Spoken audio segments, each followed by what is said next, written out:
खुशामदीद दोस्तों, राम राम सलाम। मैं धर्मपाल मलिक जींद से हूँ। आज की हमारी वीडियो का मौजू है फिरोज शाह तुगलक। ये फिरोज शाह तुगलक जो नहीं एक हिंदुस्तान का सुल्तान था, जिसका राज्य 1351 से 1388 तक था। उसका हमारे हरियाणा से विशेष लगाव था और उसका एक कारण था। ये हरियाणा जो है नी, दिल्ली से मुल्तान जो सड़क जाती है, जो दिल्ली से रोहतक, कांसी, हिसार, फतेहाबाद, सिरसा, फाजिलका और दीपालपुर, मुल्तानपुर, तो उसका फिरोज शाह तुगलक का इससे बड़ा संबंध था। फिरोज शाह तुगलक का जन्म 1309 के अंदर दीपालपुर के अंदर हुआ था। ये दीपालपुर आजकल पाकिस्तान के अंदर है। और इमरान खान की तीसरी बीवी बुशरा बेगम भी भट्टी राजपूत है और वो भी इसी दीपालपुर की रहने वाली है। भट्टी राजपूतों का ये इलाका जो दीपालपुर, फाजिलका, सिरसा और फतेहाबाद तक था। और फिरोज शाह तुगलक की माँ जो थी वो भी भट्टी राजपूत थी। उसका नाना जो रणमल भट्टी जो था वो अबोर का जागीरदार था। और फिरोज शाह तुगलक का जो ताऊ जी था, जो गयासुद्दीन तुगलक, जिसने तुगलक वंश की नींव रखी, वह खिलजी वंश के समय, राज के समय दीपालपुर का गवर्नर था। मैं ये स्पष्ट कर दूं, फिरोज शाह तुगलक जो वो तुर्क था। उसकी दादी पंजाब की जाट थी। उसकी माँ हिंदू भट्टी राजपूत थी और उसने पहली शादी भी जो हरियाणा में थानेसर में की थी, वह अपने दोस्तों के पास गया हुआ था और उनकी बहन से ही उसने लव मैरिज कर ली और वो थानेसर की सुनारी थी, बहुत सुंदर थी। फिरोज शाह तुगलक ने दूसरी शादी सुल्तान बनने के बाद खिलजी वंश की राजकुमारी मुबारक शाह की बेटी के साथ की। उसने 2 ही शादियां की थी। वो कुरान पर चलने वाला आदमी था और कुरान को मानता था। और उसी ने जो पहली बार हरियाणा के अंदर जजिया कर लगाया था और राज्य का धर्म जो इस्लामिक स्टेट राज्य को बना दिया था, जिसमें सुन्नी धर्म के मानने वालों का जो वो प्रभाव ज्यादा था। वो शिया धर्म वालों को भी तंग करता था और हिंदुओं को भी तंग करता था। फिरोज शाह तुगलक को हम इसलिए याद करते हैं कि फिरोज शाह तुगलक ने जो अनेक नहरें बनवाई थी, उसको इरिगेशन इंजीनियर का बादशाह भी कहा जाता है। उसने 1354 के अंदर हिसार शहर बसाया और जो फिर 1356 के अंदर यहाँ चेतंग नहर निकाल के लाया। उसने खुद जो है घोड़े की पीठ पर बैठकर हिसार से यमुनानगर तक सर्वे किया था। और यहाँ पर बरसाती नाले होते थे जिनको चेतंग कहते थे। आज भी हिमाचल प्रदेश के अंदर बरसाती नालों को चेतांग कहते हैं। उनके किनारों को बंधवाकर और यमुना नदी से वो हिसार तक जो वो नहर लाया। हिसार में नहीं होता किला, पहले इसका नाम हिसार फिरोजा था। हिसार फिरोज शाह का किला। ये हिसार जो फारसी भाषा का शब्द है। हिसार जो वो सामरिक दृष्टि से शुरू से ही बड़ा महत्वपूर्ण रहा है। आजादी के बाद भी हिसार के अंदर इंडिया गवर्नमेंट ने कैंट बनाया है। आज हिसार 2 शहर हैं, हिसार सिटी और हिसार कैंट। इसी प्रकार जब उसके बेटा पैदा हुआ, बेटे का नाम उसने फतेह खान रखा और बेटे के पैदा होने की खुशी में उसने हरियाणा के अंदर ही फतेहाबाद शहर बसाया। कहते हैं उसने अपने पिता रज्जब के नाम पर, उसके पिताजी का नाम नसीरुद्दीन रज्जब था, उसके नाम पर भी रानिया के पास जो एक शहर बसा था जिसे रज्जबपुर कहते थे। और वो सतलुज नदी से भी यहाँ इरणी खेड़ा के पास उसने एक झील बनवाई थी बहुत बड़ी, जो जिसके निशान जो आज भी है। और इसी झील के किनारे 1398 के अंदर तैमूर लंग ने डेरा डाला था और वो सतलुज से जो वो पानी ले आया था। सतलुज से नहर उसने घग्गर नदी के अंदर डाली और घग्गर से पानी इरनी खेड़ा तक ले आया। वो जो सतलुज नदी से नहर निकालकर अपने जन्म स्थान दीपालपुर तक भी लेकर के गया था। और वो जो सतलुज से एक नहर कहते हैं झज्जर तक भी ले आया था। इस प्रकार उसकी 5 नहरों का जो वो जिक्र मिलता है। उसके समय के अंदर जो हिस्टोरियन अफीफ था और जियाउ बर्नी था। बर्नी ने जो उसके जो जीवनी भी लिखी है, तारीख फिरोज शाही। वह स्वयं भी पढ़ा लिखा आदमी था और उसने अपनी भी खुद भी एक आत्मकथा लिखी थी। वो धर्म के अनुसार चलने वाला था लेकिन कट्टर सुन्नी मुसलमान था। उसने अनेक शहर बसाए जो आज भी मौजूद हैं। जैसे उसके बड़े भाई का नाम मोहम्मद बिन तुगलक जो 1325 से 1351 तक दिल्ली का सुल्तान रहा, उसका नाम पहले जोना खान था। उसने अपने भाई जोना खान की याद में यूपी के अंदर एक शहर बसा जिसका नाम जोनाबाद रखा। आजकल उसका नाम जौनपुर है और वो एक डिस्ट्रिक्ट है। इसी प्रकार उसने यूपी के अंदर एक और शहर बसाया अपने नाम से, फिरोजाबाद, जो आज भी चूड़ियों के लिए प्रसिद्ध है और एक डिस्ट्रिक्ट है। पंजाब के अंदर भी फिरोजपुर उसी ने बसाया था। हरियाणा के अंदर हिसार, फतेहाबाद और दिल्ली के अंदर फिरोज शाह कोटला भी उसी ने बनवाया था।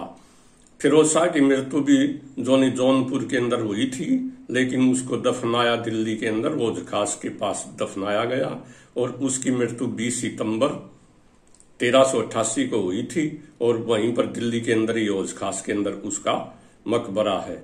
हम बहुत से भाई मेरे पास पाकिस्तान से फोन करते हैं, हरियाणा के अंदर इस्लाम कैसे आया।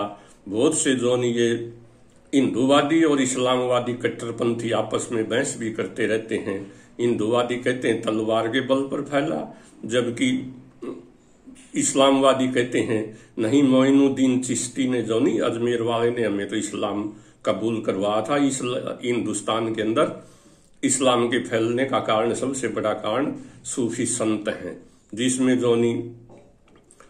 अजमेर शरीफ वाले का, चिश्ती साहब का बहुत बड़ा हाथ है, निजामुद्दीन औलिया का है, अमीर खुसरो का है। इसमें बहुत कुछ सच्चाई है। संतों ने वो धर्म का प्रचार बहुत किया है। लेकिन मैं यहाँ ये स्पष्ट कर दूं कि जो चिश्ती साहब थे वो 1143 के अंदर ईरान के अंदर पैदा हुए थे, जिसको उस समय पर्सिया कहता था, और सन 1236 के अंदर अजमेर के अंदर वो भगवान को प्यारे हो गए, वो फौत हो गए। उनकी दरगाह अजमेर के अंदर है। मैं भी वहां माथा टेक के आया हूं और मैंने भी उसको देखा है। अब आता है हरियाणा के अंदर इस्लाम कैसे फैला। भाइयों मैं ये बता दूं, ये एक तारीख है, हिस्ट्री ऑफ आसी, जगदीश सैनी की लिखी। इसके अंदर 7 शब्दों के अंदर लिखा है 14 जून 1353 को फिरोज शाह तुगलक आसी के अंदर डेरा डाले हुए था और उसने नौर भादरा के आसपास के इलाके ददरेवा का जो राजा था कायम सिंह उर्फ करम सिंह चौहान, उसको बुलाया और उसको इस्लाम कबूल करने के लिए कहा, वरना उसकी रियासत को जब्त कर लिया जाता। उसने आसी के अंदर 14 जून 1353 को इस्लाम को कबूल किया था और वहीं से कायम खानी जो चौहान वंश के राजपूत होते हैं, मुसलमान भाइयों की कहानी शुरू होती है। आसी के अंदर एक कायमसर झील भी थी, कायमसर, जिसके अवशेष आज भी हैं, और कायम खानी मोहल्ला भी था।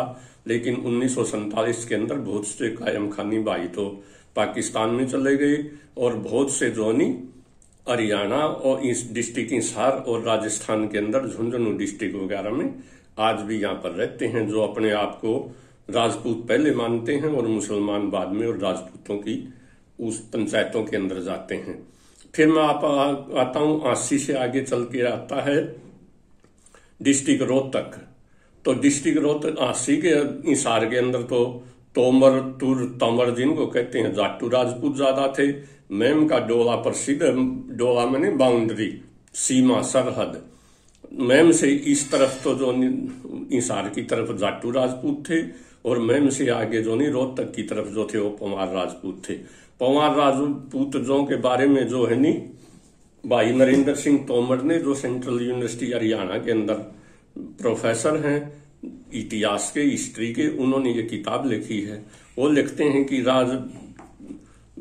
राजा भोज के समय में, जिसका राज 1018 से 1060 तक था, तोमर ये पंवार राजपूत उनकी राजधानी दारा नगरी थी। दारा नगरी का एक राजकुमार कल्याण सिंह था और उसकी शादी दिल्ली के राजा कन की लड़की विशारदे के साथ हुई थी और वो राजा अनंगपाल की बहन थी।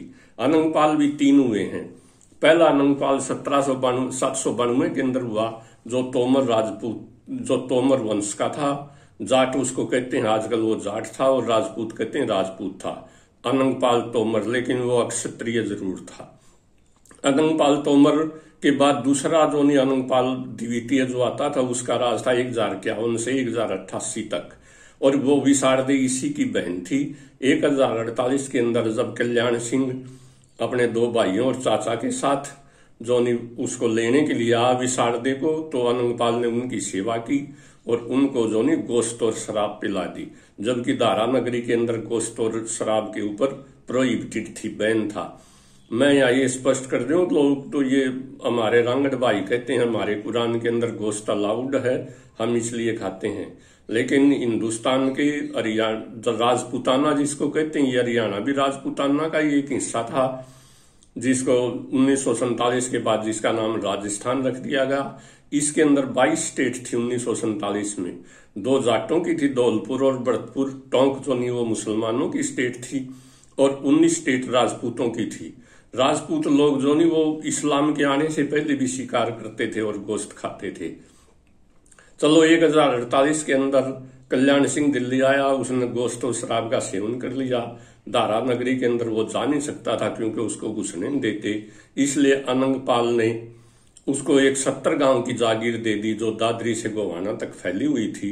अनंगपाल 1048 से 1068 तक तो दिल्ली के अंदर रहा, गद्दी खेड़ा गांव में।